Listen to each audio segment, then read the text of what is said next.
दोस्तों नमस्कार।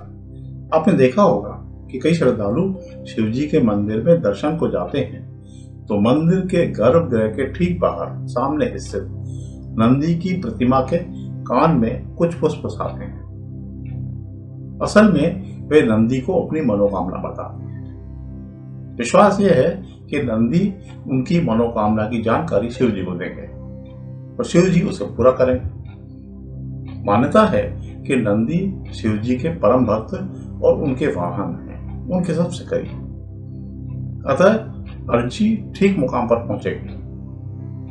यह ठीक वैसे ही है जैसे श्रद्धालु दरगाह ख्वाजा साहब में हाजिरी के वक्त ख्वाजा साहब से तो दुआ मांगते ही हैं, मगर हाजिरी अर्थात ज़ियारत की रस्म खुद्दाम साहिबान अदा करते हैं। इसी प्रकार तीर्थराज पुष्कर में स्नान के दौरान पूजा अर्चना किसी पुरोहित के माध्यम से करवाई जाती है। बेशक अपने इष्ट से सीधे भी संपर्क साधा जा सकता है, मगर माध्यम की जरूरत होती है, जैसे मुवक्किल को वकील की। किसी ने इंटरनेट पर लिखा है कि नंदी के कान में मनोकामना बताने का कोई वैज्ञानिक आधार नहीं है, यह आस्था मात्र है। बिल्कुल, यह प्रथा विज्ञान द्वारा प्रमाणित नहीं है, मगर वैज्ञानिक आधार तलाशना भी तो अर्थहीन है। क्या खादिम और पुरोहित की भूमिका का कोई वैज्ञानिक आधार है? नहीं। तो नंदी की अहमियत पर सवाल करना उचित कैसे हो सकता है?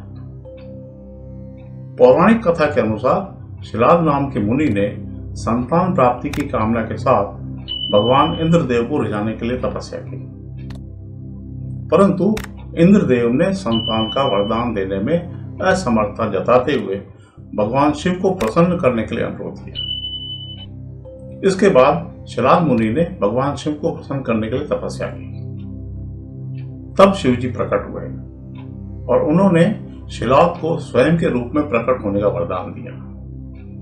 महादेव के वरदान के बाद शिलाद मुनि को नंदी के रूप में संतान प्राप्त हुई। शिव जी के आशीर्वाद के कारण नंदी अजर अमर हो गए।